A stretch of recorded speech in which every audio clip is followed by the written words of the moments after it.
Hi, and welcome to the halftime show of the last regular season football game versus Ridgeview. I'm Finn Talley. And I'm Elwyn Fonestock. We start with a look back at this powerful team through history. We get a tour courtesy of an Englewood icon. Randy Penn spent decades with this football program and shares his experiences with us. Here's Cheris Quiroz. In a dark corner of the Pirateer classroom, there is a box full of memories. They are newspapers dating back to the 1930s. Within the stacks, these are articles about the roller coaster ride that has been Pirate football. In November of 1932, an article about a Pirate loss, calling it a heartbreaking battle against Wheat Ridge. It would not be the story of the season. 32, 33, 34, Englewood was state champs 3 years in a row. 2 of those years, they did not allow any points scored on them. It was touch and go in 1934. The high school newspaper says their chance at a Suburban League title was thrown away. What does this one say? Capturing the Suburban League title by losing to Golden 6-0. Jump ahead to December of 1937. Now, when you have 3 years in a row where you're state champs, you're pretty tough. The article says 5,000 fans witnessed the Class A championship game. We could go on, so could the gentleman who joined the Pirate TV crew on this day. He is Randy Penn, an Englewood legend. Crown champions of the Colorado Prep. Now you have to remember that back then there was probably only one league, one division. Now we have 5. I taught in Englewood schools for 35 years, of which 22 are at Englewood High School. Penn is the executive director of the Greater Englewood Chamber and former mayor of Englewood. He has made his mark in many ways, including on the football field. Head football coach for 22 years. Also an assistant coach. His final record, 172 wins and 67 losses. As head football coach, we were lucky enough to go to state playoffs 16 times. We got as far, 4 times we got to the state semis. Unfortunately, I didn't coach good enough to get us to the finals. I wish I would have.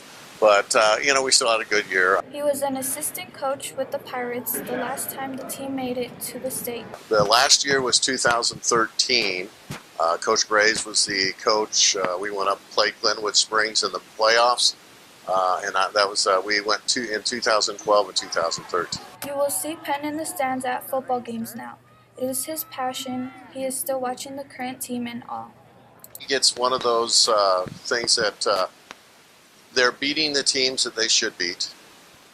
Unfortunately, they're not beating the teams that they probably shouldn't beat. And I think that's the next step that the Pirates have to make. His concerns are the same now as they were when he coached. I think consistency. Number one, you have to get everybody's got to get their grades up. I think that's always been something that all athletics in Englewood have a problem with. Number two is take advantage of your off season. Current head coach Mike Campbell shares Penn's passion and philosophy.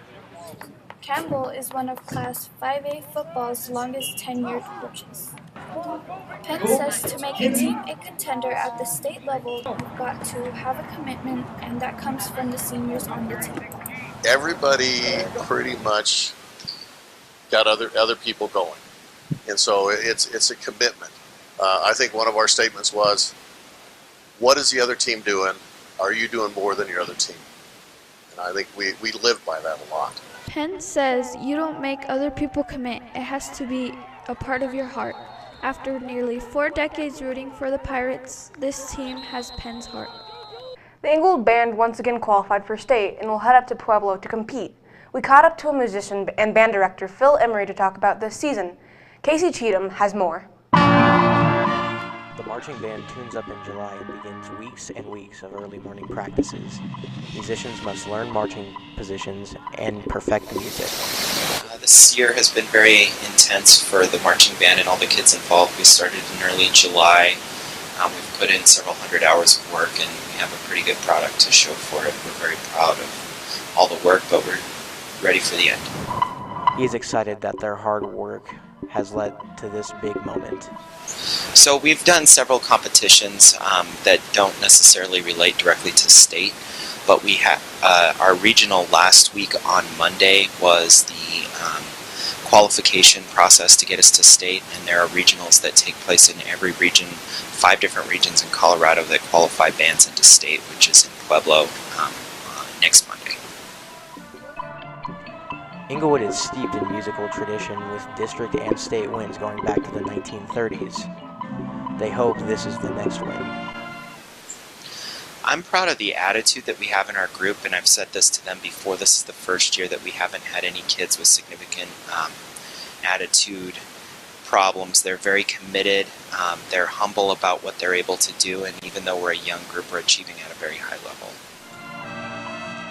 Band director Phil Emery has led this group for 7 years. He knows his band deserves this shot. So we'll leave on Sunday, go down to Pueblo, rehearse for probably 3 hours at my old high school, which is kind of ironic, my alma mater. We'll go to the hotel that evening. We'll get up in the morning and we'll do some visual stuff in one of the ballrooms at the hotel, dancing, things like that. Then we'll head to the site after lunch and we will perform at prelims, which we play at 3:15. There's a drum major retreat after that, which we'll know then what time we may perform in finals, which we very likely will. And then there's a full band retreat at the end where all the bands come onto the field as they recognize who placed where. They want a first place trophy and have worked hard to get this far. Did you know many of our fellow students have their very own YouTube channels? We find out more about why students put themselves out there on the web. Here's Yesenia Nunez. My YouTube channel is Greatest Space Fortnite. You spell it Gratus. I make Fortnite videos. I started it for fun, just to do it, because I was bored one day. I made a YouTube channel. It's pretty lit though, so you should go subscribe, you know. The way my YouTube channel works, it's called Diablo Joseph. I make gaming videos and whatnot, and where I could do reaction videos, reacting to other people's videos. And if anyone wants to subscribe to it, they are more welcome to do that. As with any form of social media, it's important to remember to be respectful of your own privacy and that of others. Chaotic, fun, and a little quirky, that's what you'll find in Crazy Town, the first play of the new school year. Ellen Ponestock gives us a behind-the-scenes look. This year, the students of Englewood High School are joining in an all-campus production of the fantastic show Crazy Town by Jonathan Rand. Rand graduated from the University of Pennsylvania, and according to Playscripts.com and Jonathan Rand's official website, he is one of the most popular modern playwrights, and his stage plays have been performed over 20,000 times across 61 countries. Students new to theater and acting veterans alike are excited for his play Crazy Town. I started in 8th grade in Englewood. This will be my 5th play that I've done at Englewood. Merv, I'll tell you, Felton still looks lost out there. I think it's a really funny play, and it's really good, and I think we can make it good. It's really funny. It's very chaotic, and it's just an overall good time. Crazy Town is a low-tech comedy designed for a varying cast size. The play can be performed by anywhere from 4 to 70 people. The play is put together as a newscast from one of the craziest towns in America. Throughout the performance, you will witness passionate sports. He's a grown man with a wife and 2 kids, but still plays video games. Donald Baxter! And political debates taking place in an elementary school. You meet a cast of wacky characters, each one sure to make you laugh. We hope you enjoy your stay in Crazy Town. Cool. Any other questions? The play takes place in the Black Box Theater the first week in December. It was called the Roaring Twenties, roaring because around the country, Americans were wild. Many people defied prohibition, sneaking alcohol, trying new dance moves, and a racy style of clothing. Here at the base of the majestic mountains of Colorado, according to the city's historical experts, Englewood saw major progress in the 1920s. Broadway was paved, a chamber of commerce was formed in 1921, and General Iron Works came to Englewood in 1924. Stormy Martinez tells us more. In the mid-1920s, Englewood was in a battle to escape the clutches of Denver. Two separate elections were held, and Englewood voted to reject Denver and retain their city. Across our history in our town, there have just been a bunch of really amazing people. The city was ripe for growth. People came, and so did jobs. And General Iron was the biggest employer in Englewood for about 50 years. And during World War II, they were called the shipyard of the Rockies. And the War Department came out here and said to them, "We would like you to build ammunition for the war effort." That didn't go over well. Ironworks said since we are an engineering company, we could do that. But a much better use of our resources is we could build the tools so that anybody can make the ammunition. And they did. The history of the company is laid out on a website called ironworksvillage.com. Here we learn General Ironworks was created when 5 independent companies joined forces.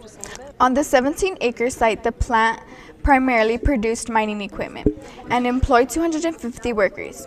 During World War II, more than 1,000 employees mining steel were trained to other areas. And then, a little ways into the war, some people came by and said, we're from New Mexico and we're trying to build an atomic bomb, but we can't extract the uranium from the ore. Can you guys help us do that? And the General Iron guy said, well, yes, but we have the mining division and we will help you get the ore out of the ground. Ironworks got to work on new safety equipment that changed mining. But you have to be really careful with uranium because it's radioactive and it will kill you. So not only do we have to invent the mining machine, but we have to invent the safety equipment for the guys who are working in the mines. So they invented all that stuff. Another groundbreaking invention. Ironworks figured out how to safely carry uranium on a truck, then on a train. From advances deep underground to high in skies, it seemed Ironworks had answers to a lot of problems facing our forces. Towards the end of the war, in Europe, the big bombers were having to fly deeper and deeper into Germany to hit the targets, and some of them were running out of gas on the way home. The word went out. Is there anything we could do to make the airplanes fly further? They are full of fuel and full of bombs, and you can't add anything to the weight of the airplanes. So what the guys did, and I need to find this machine, they built something and shipped several of them over to England, and they put the aviation gas in one side of this big box, and it came out the other side of the big box. And without adding anything to the aviation gas, the airplanes flew 2 hours longer. Ironworks didn't get recognition for this advancement and the machine. It's missing? I think that the machine is in that big warehouse that has the Ark of the Covenant from Indiana Jones. I'm not sure, but I think it's there. General Ironworks did very well for decades to come, but new plants with new ideas came in and the facility fell into decline. It closed in 1986. The General Ironworks site had a rich history and was now poised to be reinvented as a place for future residents and families to call home. You can find out about the new housing subdivision by going to the website ironworksvillage.com. Ironworks Village is one spot you will see trick-or-treaters this Halloween. We take a closer look at the holiday while we celebrate and ask, are we too old to knock on doors? Halloween didn't used to be what all it is today, as the holiday is a melting pot of many different origins. Halloween, for the most part, gets its roots from the pagan Celtic festival called Samhain, which was celebrated on the same day as Halloween. It was believed that the dead returned on this day, similar to the Mexican Day of the Dead, also a tradition that heavily influenced Halloween's particular gothic and ghoulish tone and style, all according to History.com. But Halloween isn't just fun and games. According to SafeKids.com, around 3 out of 4 of parents have safety concerns for their children on Halloween night. There are a range of concerns surrounding this holiday, from obesity and other health risks to candy tampered with and drugs and weapons. Englewood nurse Mrs. Melinda Sanchez warns about the dangers of Halloween. One huge health risk that you're going to see in the news a lot is candy being tampered with, and as well as there being like edible marijuana candies that people are putting in with it. But that's about it. She also discusses ways to keep kids safe on the holiday. A huge way to avoid it is I have 2 little ones, so what we do is we usually dump the candy out and kind of go through it. If there's any wrappers that have been opened, we just throw them away. Just really being aware of what your child is getting on Halloween and going through it. Most teenagers stop trick-or-treating between ages 12 and 16, according to Time.com, but should there really be a time when someone should stop enjoying one of the key festivities of Halloween? We asked students about their own experiences to fill us in on what the appropriate age limit for trick-or-treating really is. I'd probably say like 25 or something like that. Eventually you're not going to look like a teenager anymore. Hannah Turner says there is an appropriate age to be knocking on doors for candy. Somewhere in the 20s, because like past that age, you're kind of getting old for us, and like you don't look like a kid. No matter how you spend the holiday, have a happy Halloween. That's all we have time for tonight. Time to rejoin the game. Have a safe night.